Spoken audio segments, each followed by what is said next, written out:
Welcome to another episode of Convo Corner, where the people are given a platform to speak their mind, what troubles them, and to seek solutions to their questions. I am Miraba Lydia. In the previous videos, I have dwelt on talking about ADHD. So today's video is not an exception because I'm going to give you my own experience as a parent who has a child with ADHD. Now, I'm not complaining. I'm very grateful that God gave me my son.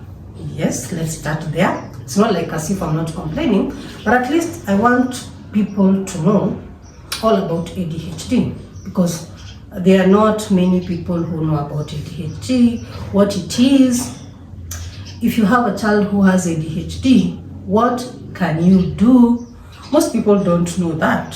So I want to give people some insight at least. Maybe if you have a neighbor who has ADHD and their parents don't know, at least you can be able to help them out.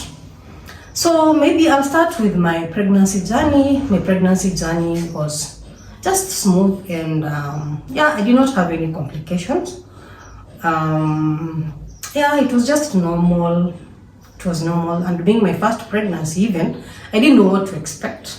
I didn't know what I was supposed to feel, but it was a smooth one.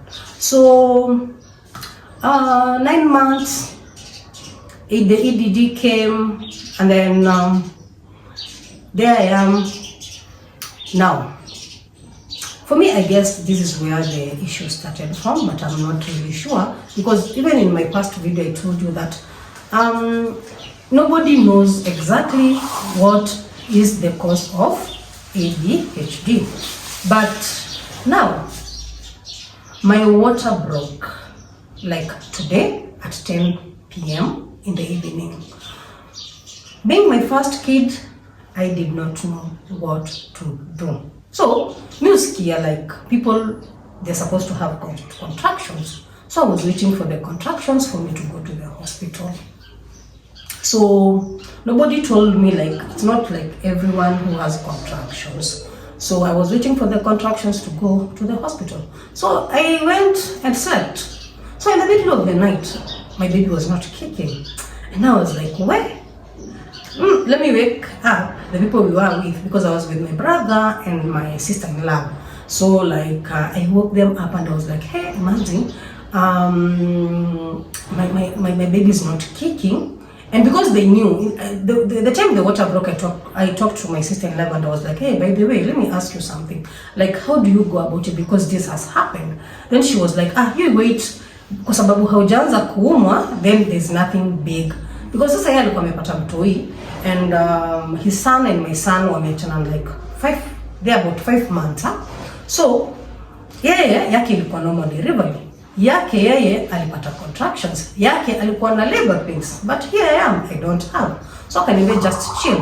So at night, I woke them up and I was like, hey, this has happened. So the best thing we did, there's nothing, to being religious. There's where we lived, there's a woman who was very prayerful, and I guess this was the owner of the plot. So we approached her, being that alikuwa aged somehow. So tukamwambia, hey, this is what happened. So the first thing that she did was pray for me. She prayed for me, and then I went back to sleep. So when I went back to sleep, nikavumilia too, though no contractions yet. Nikavumilia. In the morning came, then a friend of mine came to visit. There's somewhere we are supposed to go with their friend. So I told her, now this is what had happened to me and my water broke at night. And she was like, what do you mean? Because she had, I guess, two kids by then. You're supposed to go to the hospital like immediately. I didn't know. So she told me, like, let us go. I have a doctor friend who works at a certain hospital where we are going, so she's going to help me. So we went to Kawa West medical clinic. So for them, at that point, they were not taking people who are having their firstborns, because they don't know if you have complications or not. So they referred me to they referred me to Kiambu Hospital. So that is where I went. After going to Kiambu Hospital, now I was induced. I was admitted, yes, and then I was induced. So I was in labor for 15 hours, even after being induced. So by the time my son was born, I think he was tired. Yes, he was tired. So Hakulia, he did not cry. They put him in a certain machine for him to cry. He just sneezed. And when he sneezed, they told me to go with him to what? To the ward. I went to the ward. While in the ward, now I got him at 1:45 a.m. I went to the ward, and in the morning, there's a certain nurse that I befriended. And I talk so much. So I befriended, friends with a certain nurse. So she came, she asked me, hey, no, I was like, yeah, I got a boy. Yeah. No, when she was holding him, she noticed there's something wrong with him because my son was twitching. So she told me, like, go to that office, tell them that your boy is twitching. So after telling them like that, he was put in the nursery for 2 weeks. So,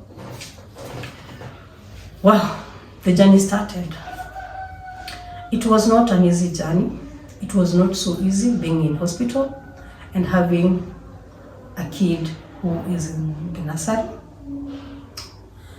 If you've seen somebody who has a kid who is put in the nursery, then it's not easy because you have to wake up after every 2 hours to go and breastfeed your child. So mine was not sucking. He forgot how to suckle. So I had to express milk. And then I feed him through the nozzle because I'll make your pipes. So I did that for like 2 weeks. Before the 2 weeks were over, and then I was discharged. My son started removing those nozzle pipes, the one that were put there. So he did that the first time on Cambodia.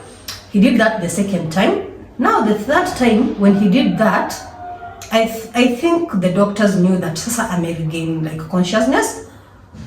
Akafanya nini? They discharged me. But they discharged kabla my son started even to suck.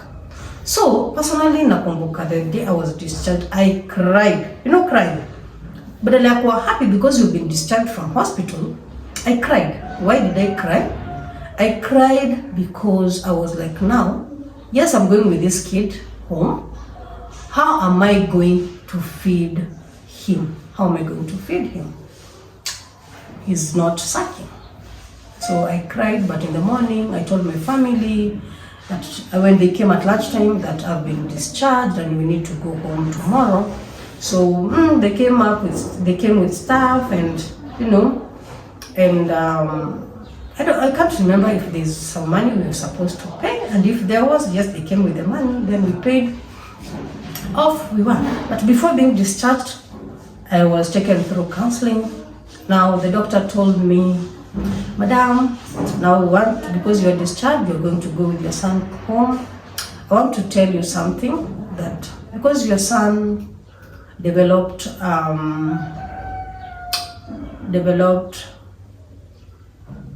I don't know, I can't remember the name the doctor used, complication, then your son may have cerebral palsy.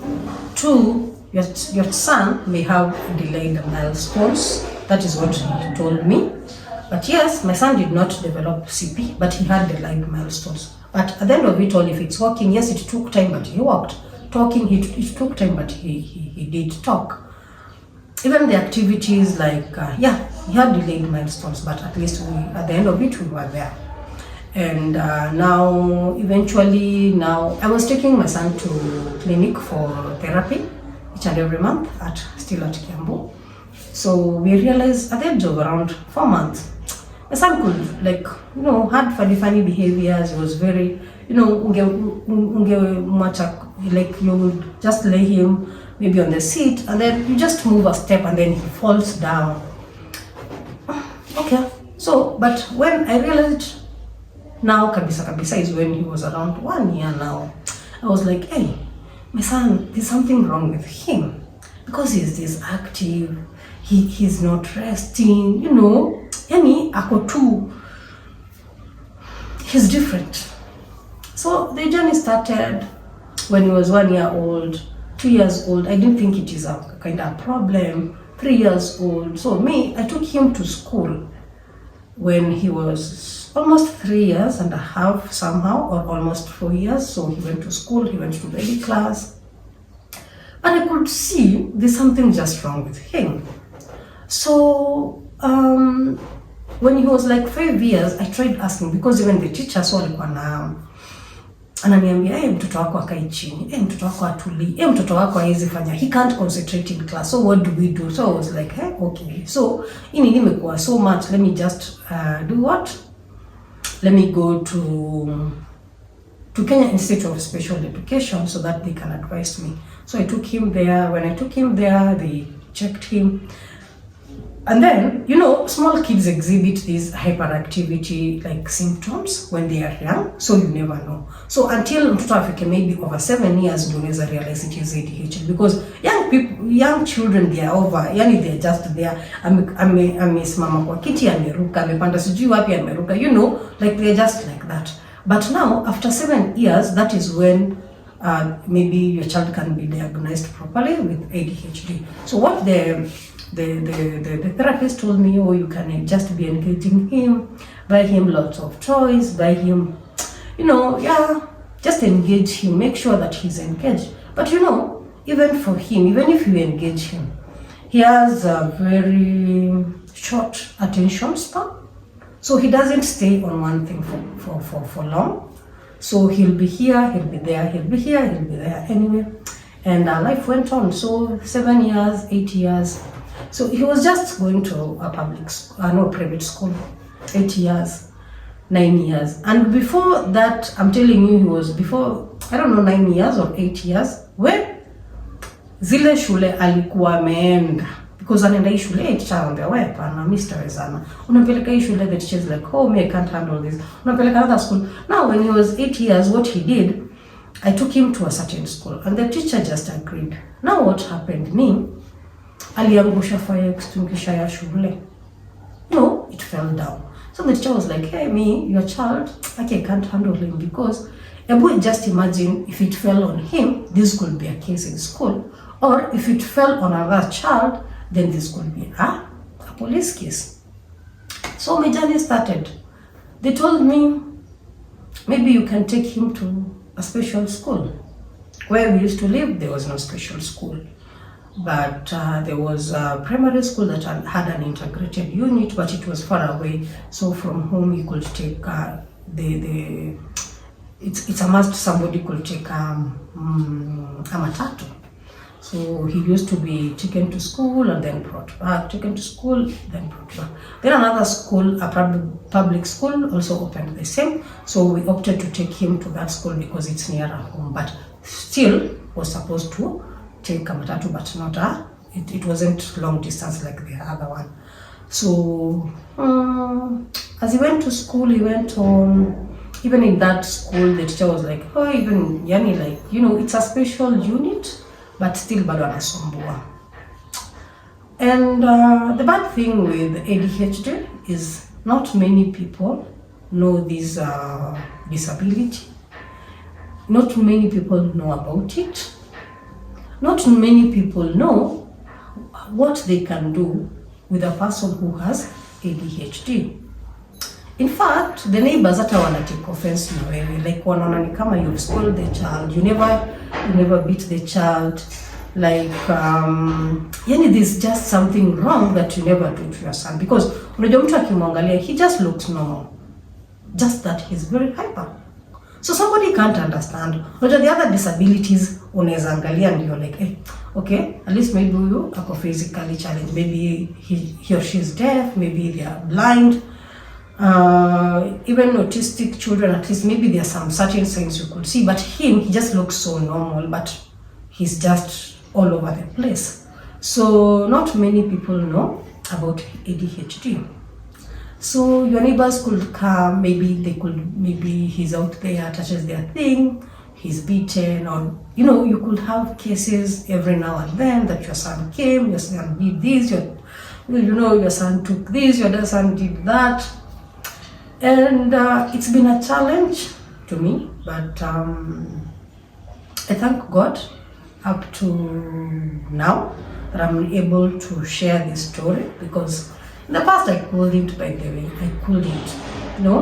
because I'm telling you, it's so emotional, because you have so many things running in your head. I can't say it's been easy. I'll be lying. It's never been easy. And I just did not wake up and get to the point that I am, and like fully accept that, yes, this is my son, this is what God gave me, and God saw it fit to give me this son so that I can take care of him. It's been a long journey, even accepting, because as a parent, when you're blessed with a kid, quote unquote, you want a normal one. But if it doesn't turn that way, it becomes an issue. It becomes an issue with family. It becomes an issue. Even at times, there are even those people that, even their dads, they really don't understand. You find a disabled child, and the dad doesn't understand that this person has a disability, and they really don't know even what to do with them. So mama wewe ndio unachukua mzigo yote actually. So it's not an easy journey. It's never been easy, but step by step I have accepted. Step by step it is challenging, but God had to see through 13 years down the line. And yes, 13 years down the line. It's been a journey. And another thing that people or children with ADHD, they don't fit in quote unquote normal schools.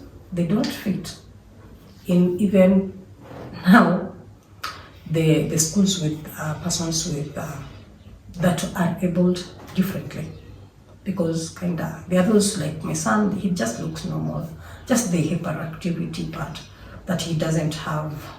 He can't be attentive.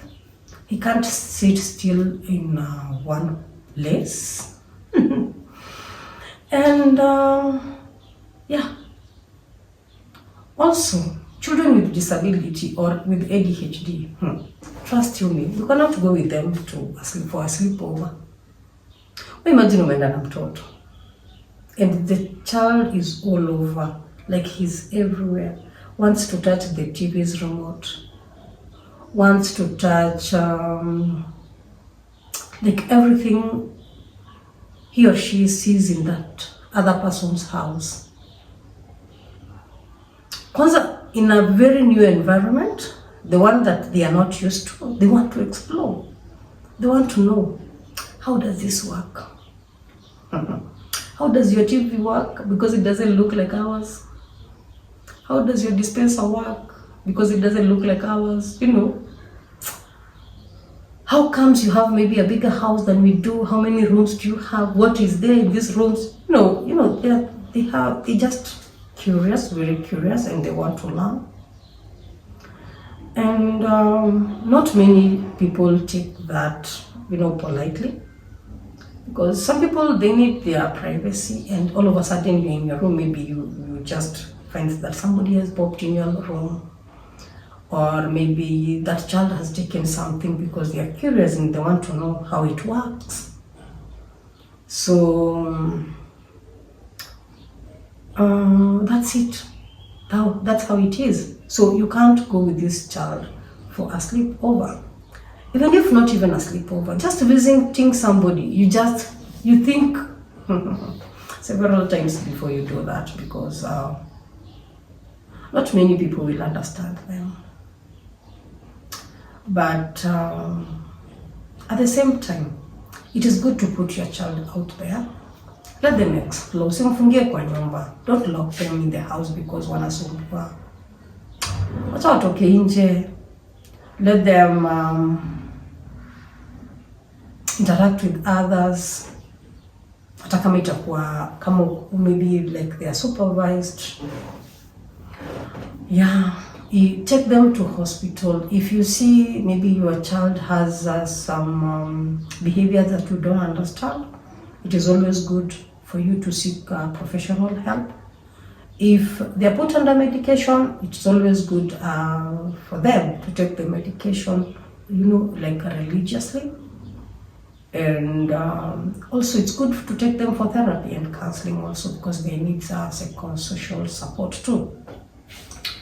So I know it has been a journey, 13 years journey, and the journey doesn't stop. It is continuing, but I appreciate for the fact that God has brought us, and still trusting for more. And as he grows, I always pray to God that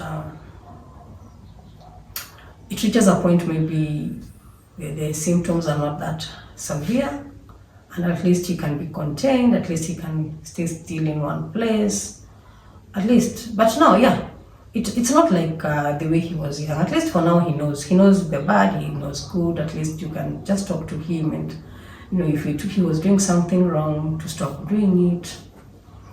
And yes, as we progress, as also he becomes older, it's becoming better with time. It's becoming better with time. So what I want to urge parents who have children, not even with ADHD, but with disability, don't hide your children in the house. Yes, take them to school, so that they can learn even a skill, or they can learn even if your kid is able to learn just the normal curriculum, they do, or if it's just learning a skill that will help them in life, they do. And at least give them exposure. Let them not feel like they are isolated and they don't look like the other ones. So just affirm them, and let them know that each and every time they should know that you love them and you really care about them. So that's my short story about having a kid with ADHD. So if you have any questions, maybe you can ask them on there down at the comment section, or even someday I'll try and do a live session so that you can ask me questions, because I know maybe I'm not exhausted, and then maybe there's somebody who has a question that they want to ask me directly. So yes, I'll do that sometime. So I want to thank you for being with me till this point. Thank you very much for our subscribers. Thank you. If you're watching me for the first time, thank you very much, and I really appreciate your support. Kindly don't forget to put on that notification bell so that each and every time I upload a video, you are amongst the first person to be notified. And also, don't forget to share this information so that at least there are those people who it can help. And share, and please drop a comment. Let me know how the session was. How do you see about this video? Did you learn? What did you get? Yes, what do you want to know more? And I'll be glad to do so. So until the next one, it is bye.